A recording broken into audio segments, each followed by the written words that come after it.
Hi friends, big ബോസിൻ്റെ ഏറ്റവും പുതിയൊരു വീഡിയോയിലേക്ക് ഏവർക്കും ഹൃദയം നിറഞ്ഞ സ്വാഗതം. മറക്കാതെ ചാനൽ സബ്സ്ക്രൈബ് ചെയ്ത് ലൈക്ക് ചെയ്ത് കമൻറ്റ് ചെയ്ത് ഷെയർ ചെയ്യും. ഞാനിപ്പോൾ ഈ വീഡിയോ ഇടാൻ കാരണം വേറൊന്നുമല്ല, ബിഗ് ബോസ് വീട്ടിൽ ടിക്കറ്റ് ഫിനാലയുടെ ടാസ്ക് കൊടുക്കുന്നുണ്ട്. ടാസ്കൊക്കെ നടന്നോട്ടെ, പ്രേക്ഷകരായ ഞങ്ങൾക്ക് സന്തോഷമേ ഉള്ളൂ.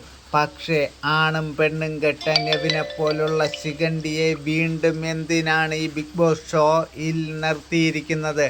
കാരണം ഇന്നലെ അനുമോൾ സുഖമില്ലാതെ ആ ബെഡിൽ കിടന്നിട്ട് അനുമോളുടെ മുഖത്ത് വെള്ളം ഒഴിക്കുകയും ആ ബെഡിൽ കൊണ്ടുവന്ന് വെള്ളം ഒഴിക്കുകയും ചെയ്തിട്ടും ബിഗ് ബോസ് എന്ന് പറയുന്ന പരനാറി അതിനൊരു മറുപടി ഒന്നും മിണ്ടിയില്ല. അനുമോൾ പലവട്ടം പറഞ്ഞു ബിഗ് ബോസ് എന്ന് വിളിച്ചിട്ടും തൻ്റെ അണ്ണാക്കിൽ പഴം തിരുമ്മി വച്ചതല്ലാതെ താൻ ഒരു മറുപടിയും മിണ്ടിയില്ല. അത് കഴിഞ്ഞ് ഇന്ന് മനുഷ്യത്വമുള്ള ഒരു വ്യക്തി ഷാനവാസിനെ എന്തിനാണ് നെവിൻ ആക്രമിച്ച് അവശതയാക്കി ആശുപത്രിയിലാക്കി? എന്നിട്ട് പോലും നെവിന് താക്കീത് കൊടുത്ത് വീണ്ടും ഈ ഷോ നടത്താൻ അവനെ ഇതിനകത്ത് നിർത്തി.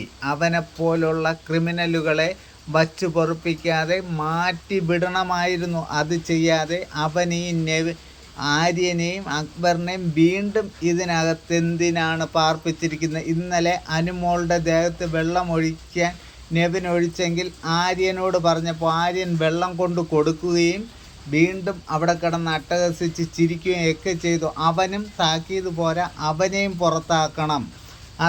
അത് പോയിട്ട് ഇനി നാളെ ലാലേട്ടൻ ഈ വരുന്ന എപ്പിസോഡിൽ വന്നിട്ട് അനുമോളെ വെള്ളം ഒഴിക്കുമെന്ന് അറിഞ്ഞുകൂടായിരുന്നോ? ബെഡും എടുത്തുകൊണ്ട് ഓടാത്ത എന്താ അങ്ങ് ആകാശത്തോട്ട്?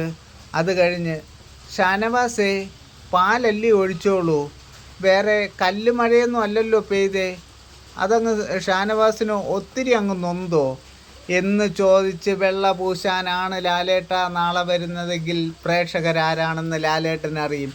ലാലേട്ടനോട് പ്രേക്ഷകർക്കൊരു സ്നേഹമുണ്ട്, അത് ലാലേട്ടനായിട്ട് ഇല്ലാതാക്കരുത്. ഒരു ഷോ അവതരിപ്പിക്കാൻ വരുമ്പോൾ ഷോ അവതരിപ്പിക്കുന്നവന് ഒരു വ്യക്തിത്വം വേണം. ആ ഷോയിൽ എനിക്ക് ശരിയെന്നുള്ള കാര്യമേ ഞാൻ പറയത്തുള്ളൂ, പ്രേക്ഷക വിധി അനുസരിച്ചേ ഞാൻ പെരുമാറത്തുള്ളൂ, സത്യത്തിൻ്റെ കൂടെ നിൽക്കത്തുള്ളൂ എന്നൊരു വാക്കെഴുതി ഒപ്പിട്ടെടുത്തിട്ട് വേണം ഇതുപോലുള്ള അലവലാതി ഷോകൾ അവതരിപ്പിക്കാൻ വരാൻ. അല്ലെങ്കിൽ ലാലേട്ടനും പേര് ദോഷമാണ്.